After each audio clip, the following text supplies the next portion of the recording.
Hey friends, Joe Barlow. I'm here with my son-in-law, Danny Hochstatter, and this is our 5th day, Friday, of talking together about finding your life purpose. Today we want to make sure that you get a copy of this vision sheet that Danny put together for you, and you can download this right in the notes of this video on YouTube. Video description, yeah. It'll be right there.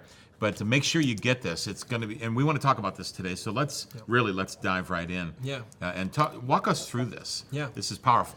So, you'll love this. Yeah, and we'll get right to it. So consider right now, today, the goal of going through this is to figure out, where is my life headed?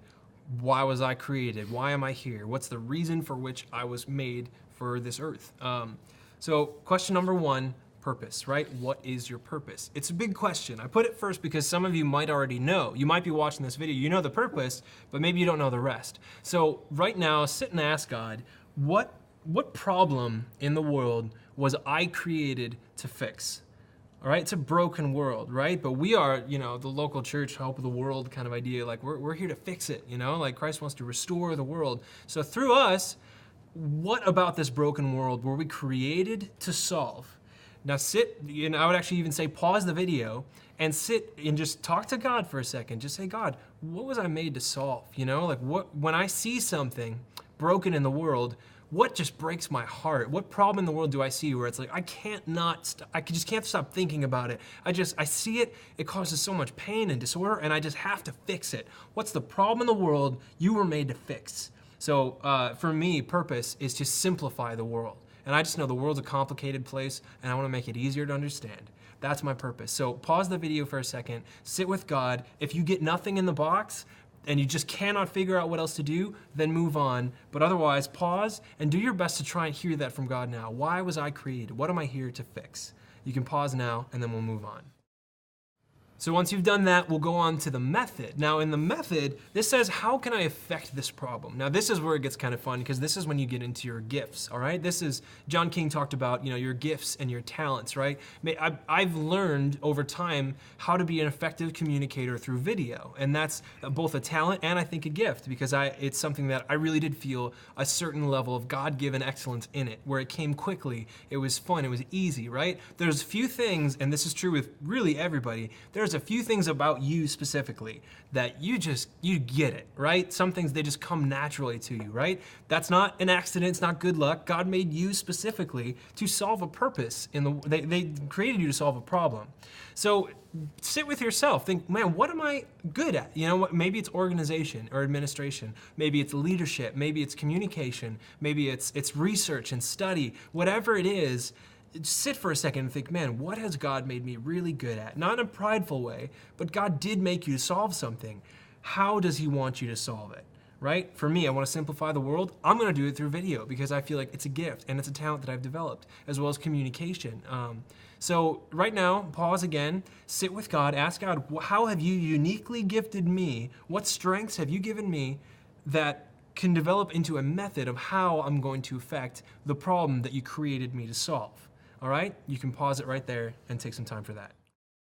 So welcome back. If you haven't been able to do that, get around some other people too that know you well and say, hey, what do you think I'm good at?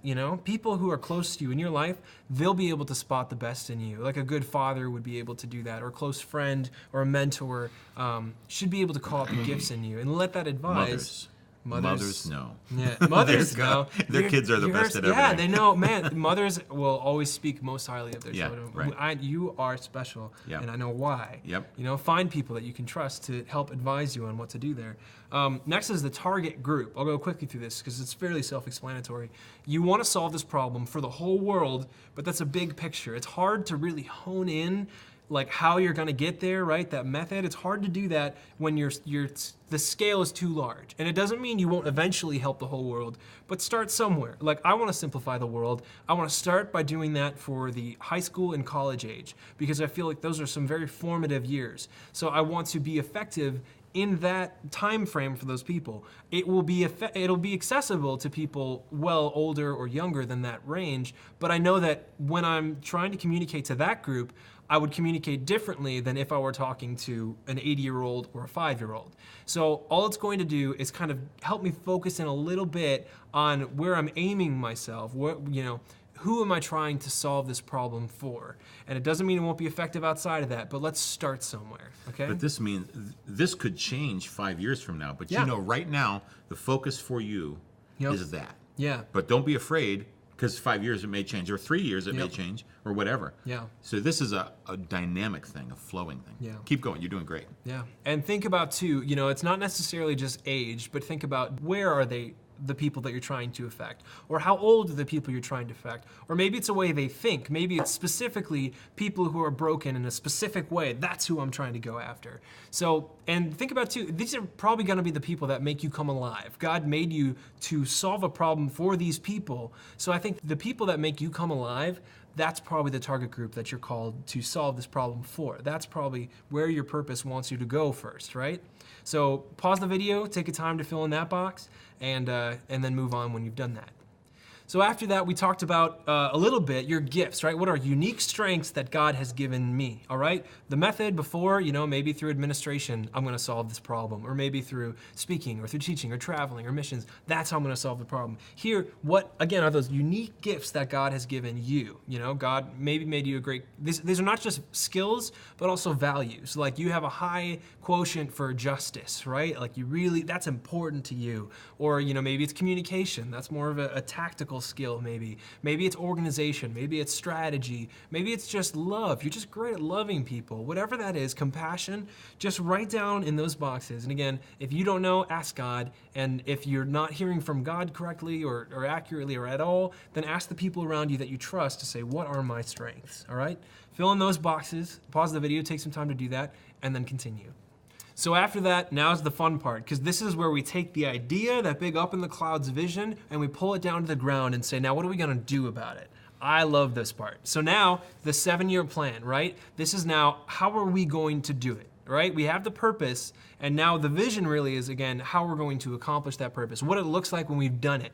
So look at 7-year plan. Where do I wanna be in 7 years, right? 7 years out, I wanna be closer to operating fully in my purpose. 7 years from now, how do I do that? And don't just say, you know, how you're gonna do your purpose. You could even think about where you wanna be living, how much money you're gonna wanna be making, how you're gonna be making that money. How old will you be? Yeah, how old are you gonna be in 7 years? That's a great question to ask. Who knows, right? It could be anything. Ask those questions about, you know, what'll it look like 7 years from now if I am going like just steadfast right for my purpose that God has given me. Take some time, write that down. So now the 3-year picture. We're looking at this. Where do I see myself in 3 years? Now just take a piece of that 7-year picture and just take some of those things. How much of this big, meaty, pie in the sky 7-year picture can I accomplish in 3 years? Now it's a much more kind of bite-sized chunk, right? You have a big piece, pull a little piece of that out and fit that in the 3-year picture. What do you want to try to get done in the next 3 years? What do you have to learn? How do you have to grow? Who do you have to become to be closer to your 7-year plan in the next 3 years? Write that down and then continue the video. Now the 1-year goal. This is a little bit closer out now. We took 7, a little part of that for the 3, take a little part of the 3, put it in the 1-year goal, all right? 1 year from now, what can I accomplish, or what can I learn, or how can I grow in the next year to help me get to that spot and position myself better for my 3 and 7-year goals and into ultimately fulfilling my purpose and what I've been called to do?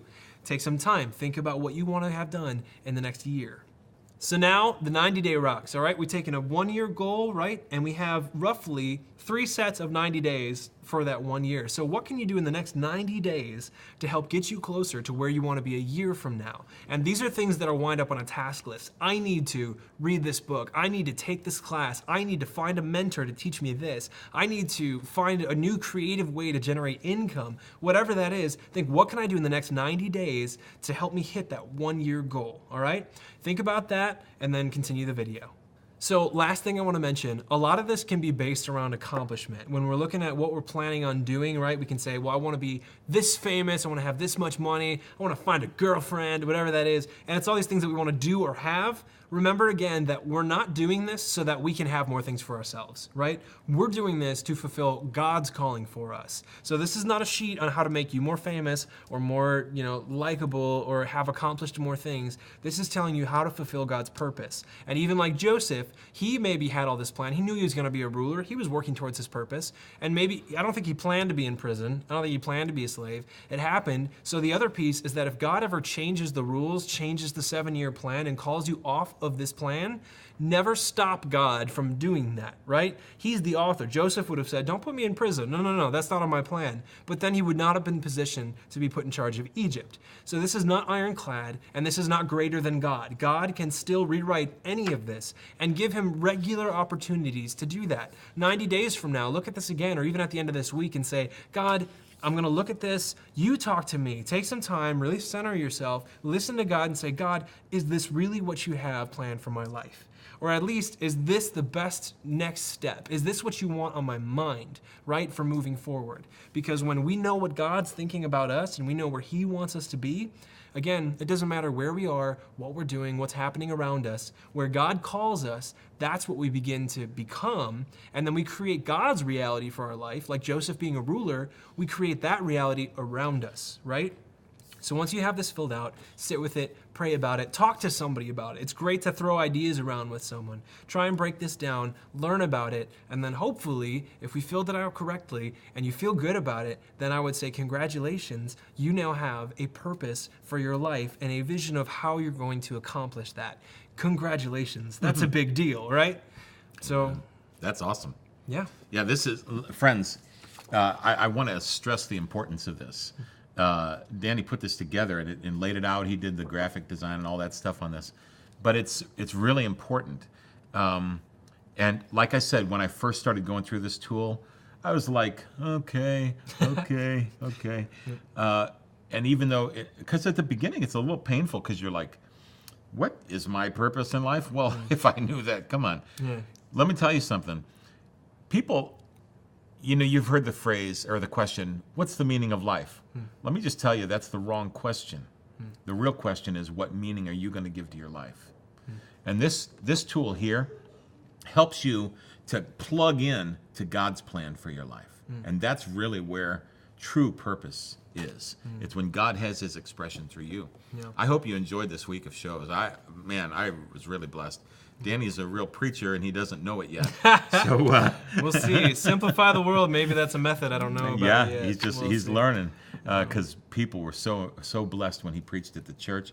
Once again, you can get that message at our website, familylife.cc. We would love for you to join us and help us to keep this show going. I mean, I'm not asking you. We're going to fail or anything, because God told us to do this, so He's going to take care of us. But I'm offering you to help invest in the show with us.